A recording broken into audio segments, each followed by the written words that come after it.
Donald Trump is having a terrible Sunday morning. He's absolutely freaking out now that it was exposed that the surrender plan that the Trump regime handed to Ukraine was actually drafted by Russia. And it seems to have just been translated by like Google Translate when it was presented to Zelensky. Trump was utterly exposed. Let me show you what he's posting right now. He attacks Ukraine. He says the Ukraine, quote, leadership has expressed zero gratitude for our efforts, and Europe continues to buy oil from Russia. The European countries that are buying most of the oil from Russia. That's your buddy Orban, by the way, in Hungary.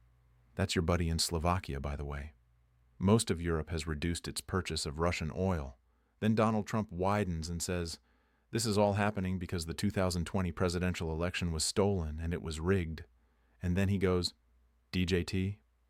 That's what he was posting early this morning. Then he goes on to attack the Democratic lawmakers who told the troops, you're not allowed to follow unlawful orders. A lot of these Democratic lawmakers are veterans or former members of the CIA. And they've had positions where they know about this from their personal experience as well. Donald Trump says that these Democrats are traitors. He says that they should go to jail right now. He says what they're doing is sedition at the highest level, and sedition is a major crime. And again, he implies that they should be killed.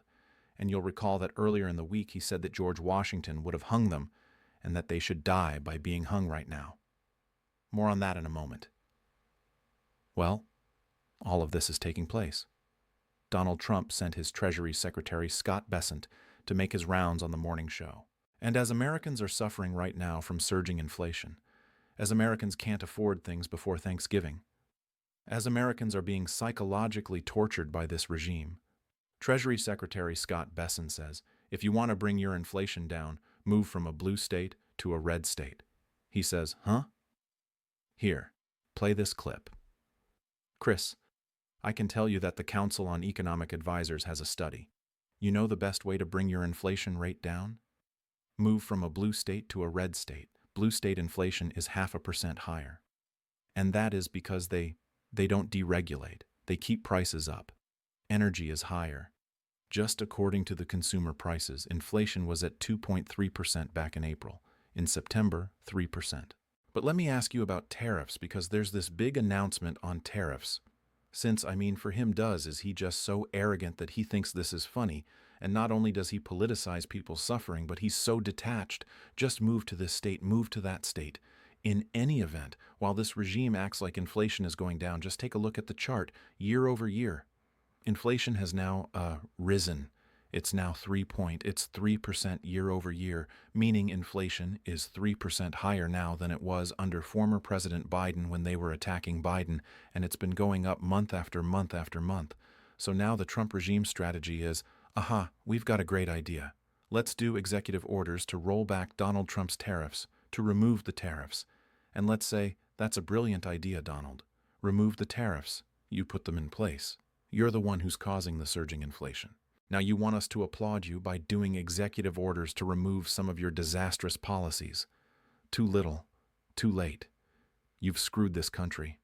And we'll get to this in a moment, but the latest CBS poll shows that Donald Trump is the least popular basically ever when it comes to the economy of any modern president. Meanwhile, remember that Donald Trump and this fraudster regime of his said that Doge was going to fix everybody's problems, and Doge was going to give you a $5,000 Doge dividend check because they were going to find all of this money. Yep. Another scam, which of course we know about. Federal spending year over year is substantially higher under Donald Trump than former President Biden. The deficit has grown substantially more under Donald Trump than former President Biden. But now the official answer from the Trump regime is that Doge is done. Doge no longer exists with 8 months left in its charter. According to the Office of Personnel Management, it doesn't exist, says Director Scott Cooper. We can't answer any more questions because Doge is no longer in existence. That's what Trump's regime responded to today to an inquiry from Reuters. Now, what did AOC have to say this morning about Donald Trump continuing to post that Democratic lawmakers must die by being hung? This is what AOC has to say. Play this clip. To be honest, the president's remarks are, I think, indicate a level of instability. It's not just shocking. It's not just offensive. It's bizarre. It is erratic. It's volatile. Um, and I think it indicates a mental state that we should all be questioning right now, whether that's emotional, mental, what have you. It is not normal to make these accusations. It is not normal to invoke these kinds of threats of violence. And it's also not normal to also dramatically misquote, as Carolyn Lee was doing what these members of Congress said. They made a very clear message to U.S. service members, which is that you do not have to obey an illegal order. And I think that's an important message to reiterate because this administration seems to be increasingly trying to go down that path. Now, one of the people that Donald Trump says needs to be put to death immediately is the former fighter pilot and astronaut veteran Mark Kelly, senator from Arizona. Here's what he said this morning.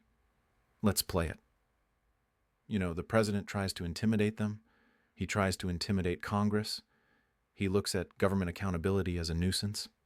And I think it's really important for people to understand, Margaret, that the message he sent a couple days ago was, he declared that loyalty to the Constitution is now punishable by death. Those are serious words coming from the President of the United States. And let's check in with Democratic Congresswoman Jasmine Crockett. What's your response, Congresswoman Crockett, to the fact that Marjorie Taylor Greene said that she would be resigning because Donald Trump's now being mean to her? Here, play this clip. You know what? Honestly, I was like, you've got to be kidding me. You're on the other side of the president for 1 week and you can't take the heat. Imagine what it is to sit in my shoes, to not only be on the opposite side of him, but to have people like her who are constantly fanning the flames of hate. And imagine what those threats look like when you literally are someone like me. But at the end of the day, I know that I serve the people of Texas 30. And so my job isn't to be there and necessarily do whatever is going to make the president not be on my back, but instead is to focus on making sure that I can push forward with policies that are positive for Texas 30. I mentioned I want to talk about this CBS poll that was just released this morning. 58% of Americans say prices have been going up in the last few weeks alone. 65% say Trump's policies are making grocery prices go up. 77% of those judging Trump most on the economy and inflation say he's not spending enough time on it. 64% of Americans disapprove of Trump's handling of the economy. 68% of Americans disapprove of Trump's handling of inflation. You can see this chart right here. Approve of Trump's handling of the economy. You see it going down, down, down, down, down, and absolutely crashing. Also in terms of the way people feel, Trump's policies are making grocery prices go up. Overwhelmingly, people feel, and most Americans feel, that Donald Trump is lying about the fact that when Trump says, "Oh, prices are going down," Americans say, "Yep, he is not leveling with us and he is not telling us the truth." Well, what is Donald Trump's economic advisor Kevin Hassett saying? Kevin Hassett says, well, one of the things we're going to see right now, it's a lot of whining from the left wing when we have to release the numbers that the GDP slowed down in the last quarter of 2025. So it's the left wing's fault. It's the government shutdown's fault. It's Schumer's fault, he says. Anyway, to avoid accountability, y'all controlled all branches of government. Y'all promised economic miracles, riches on day one. And aren't you saying right now that the economy is great? But wait a minute. You're saying it's not great? Or are you pathetic people just lie about everything? Listen to what Kevin Hassett has to say. Play this clip. But the good news for TW the next year is that the factories are going to be in place, and then people are going to start getting the jobs next to the machines and everything else. And so it really, really is a very, very promising set of data. And the only thing is that we're going to see a lot of whining from left-wing critics of the president about the fourth quarter, because our estimate is that the shutdown cost more than we expected at the beginning, because it had such a huge effect on this week ahead. So many people had to cancel their Thanksgiving plans because of the Democrat shutdown that we think the economic effect might be to cut economic growth about in half for the fourth quarter. So you're talking about, 1% growth in the fourth quarter? Or how would you 1.5? I would say 1.5 or 2. Yeah, 1.5 or 2. Turning to what Donald Trump's Attorney General Pam Bondi is doing to try to cover up the release of the Epstein files. Exactly as we predicted, there is a multi-front effort. On the one hand, we know that Ghislaine Maxwell says that she's no longer going to be providing any testimony to the House of Representatives. that she will invoke the Fifth Amendment right against her self-incrimination, even though she's already been convicted of child sex trafficking, even though she spoke to Donald Trump's DOJ already and lied through her teeth. But she's a convicted child sex trafficker and liar. Of course she was going to do that well. Now, one of the things that Pam Bondi is doing is she's going to the federal courts and saying, because we've got this new law, federal courts, can you release the grand jury transcripts from Giuliani's case and from the Epstein case? Can you release the grand jury transcripts? No, Pam, we don't want. That's not what we're looking for. We're not looking. The grand jury transcripts are something that's very short. It's a single FBI agent who testified. Those are not the files. So what the DOJ is going to try to do is they're going to say, look, the court denied again the release of the grand jury transcripts. Look, the court's violating the Epstein transparency law. These are two different things. Grand jury secrecy under Rule 6 of the Federal Rule of Criminal Procedures is not superseded by the law, because the law says you have to be compliant with the law. So the federal courts aren't going to produce the grand jury transcripts. And in any event, that's not the files. We don't need 60 pages of testimony. We want to see all of the FBI interviews. We want to see all of the witness statements. We want to see the videos. We want to see the logs. We want to see the phone records of Epstein. We want to see his emails. We want to see the terabytes and terabytes of documents that we know have Trump's name on it. But you see what they're trying to do. Oh, we're going to now fight back with the courts and try to get the grand jury transcripts are not what we're looking for in the freaking Epstein files. It's notable here that this was pushed on lots of right-wing media. When I did the analysis using ground news and ground news shows, you as the right wing covering this more than the left wing. This is how the right wing is trying to propagandize their audience and saying, look, you see we're fighting for it, but these pesky liberal judges, these federal judges, they're not turning it over. No, stop trying to trick the people. Just release the files that the DOJ has, which are the terabytes of the documents. It's why, by the way, I stay up to date on the news with ground news. And it's important right now with this Trump regime that we stay up to date using tools that we can trust. This is a subscriber-funded app, Ground News's and news site. And every day they pull in thousands of articles from around the world and organize them by story and then show you what the right's reporting, what the left's reporting, what the center is reporting. It's a game changer because as active, responsible citizens, we must get our news from reliable sources. In Trump's America, being informed about facts and media bias, I think it's one of the most important things that you can do. But that's why we love ground news. For every article, they also tell you, did a media conglomerate put this out? Did it come from an independent media source? And then they rank the degree of factuality, which is interesting because I find that a lot of conglomerates, in my view, have been less reliable than independent media sources. Independent media seems to have a higher degree of factuality. So, I use the Ground News Vantage subscription, and I hope you will too if you want to use the tools that I use. I especially like their blind spot feed, which highlights sources that are disproportionately covered by one side of the political spectrum, like the story I just shared with you there about Pam Bondi. So, join us by going to ground.news/MTN to get 40% off the Ground News Vantage plan that I use every morning. They are subscriber funded. By subscribing, you're not only getting a tool we all need today, you're also supporting our work here on this YouTube channel. That's grund.news/MTN. And we've pinned the link to purchase your subscription below. Right, getting back to the video right now. So, I showed you before Treasury Secretary Kevin Hassett saying that we were going to see whining from the left when it turns out that the GDP is contracting and the GDP is slowing. Forget whining from the left.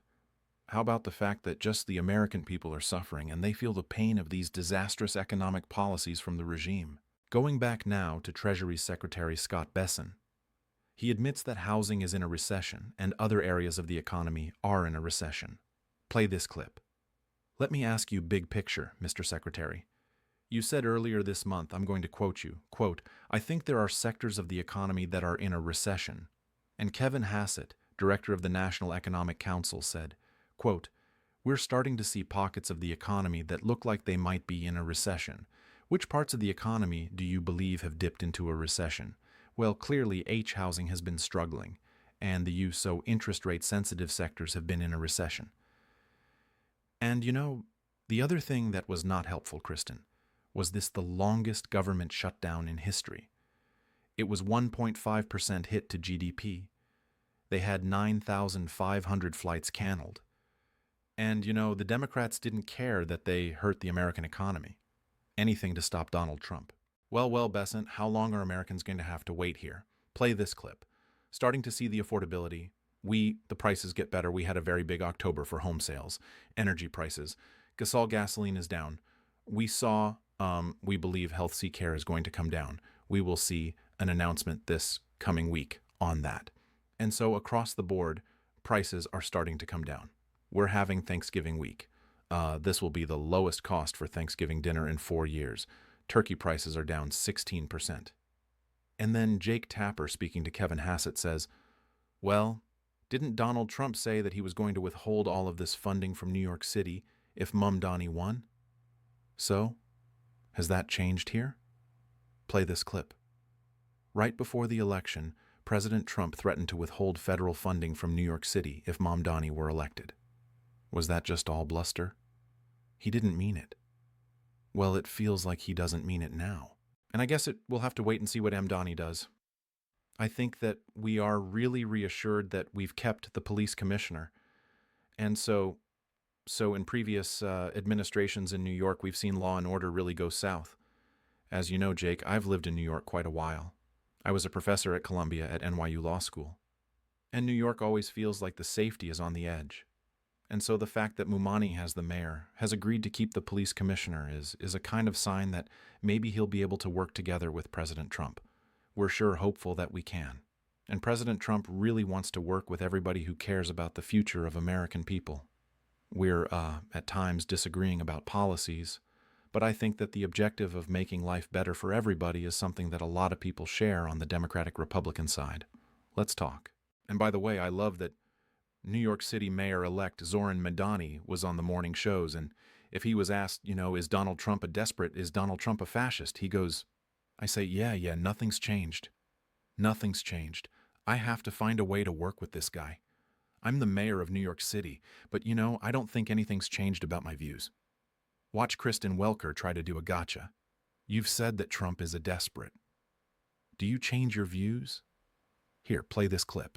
You've also said in the past that President Trump has engaged in a quote attack on our democracy. You've called him a despot. Do you still believe President Trump is a threat to the democracy? Everything that I've said in the past, I continue to believe. And that's the thing that I think is important in our politics, is that we don't shy away from where we have disagreements.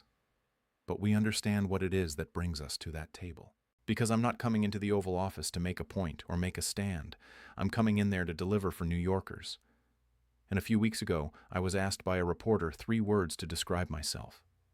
I said New York City. And that's what animated that conversation. How do we deliver for the people of New York City? Or here Krista Welker says, just to be clear, so you think Donald Trump is a fascist here? Play this clip. In that press conference with President Trump, a reporter asked you whether you believe that President Trump is in fact a fascist, a word that you've used in the past. You were about to answer. Then President Trump sort of jumped in and he said, quote, "That's okay. You can just say yes. It's easier than explaining it." So, Mr. Mayor-elect, just to be very clear, do you think that President Trump is a fascist? And after President Trump said that, I said yes.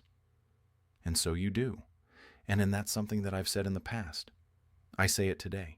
And I think what I appreciated about the conversation that I had with the president was that we were not shy about the places of disagreement, about the politics that has brought us to this moment. And we also wanted to focus on what it could look like to deliver on a shared analysis of an affordability crisis for New Yorkers. Folks, we're going to keep you posted as we learn more about some of these international affairs developments. We've done a lot of videos on it this morning. We talked about how in the G20 the United States refused to show up because they claimed that there was a white genocide taking place in South Africa, which is entirely false. and just a despicable thing to say. This was the first G20 that was ever held in Africa, and so this was a big deal. And Donald Trump out there saying white genocide, so the US not showing up. I mean, just how racist and despicable and how small does that make the US look? In any event, as I've talked about in the video this morning that I did, the G20 immediately came out with a joint declaration supporting multilateralism before the G20 even concluded. It was now the G19, and they showed that without America, they could accomplish so much so easily. So, it was a powerful statement that they made right there. We'll keep you posted, as well as the ceasefire in Gaza is officially off at this point. The IDF had killed about 25 more Palestinians yesterday, including 3 children. Hamas says the ceasefire is off. There was never really a deal to begin with. But we will continue to keep kind of posted on what's happening, keep you posted on what's happening there. And then, of course, we're following these international affairs and issues in Ukraine with the Trump regime handing Ukraine the Russian plan for surrender, it being determined that that actually came from the Russians. And now there's an emergency meeting in Geneva right now with the coalition of the willing, the European allies of Ukraine. And we'll keep you posted there every step of the way. So that keeps you up to date on what's happening. Hit subscribe. Let's get to 6 million subscribers. And thanks for watching. You might merch drop. Check out the latest pro-democracy sticker packs, t-shirts, hats, sweatshirts, and more, all at store.midas.com.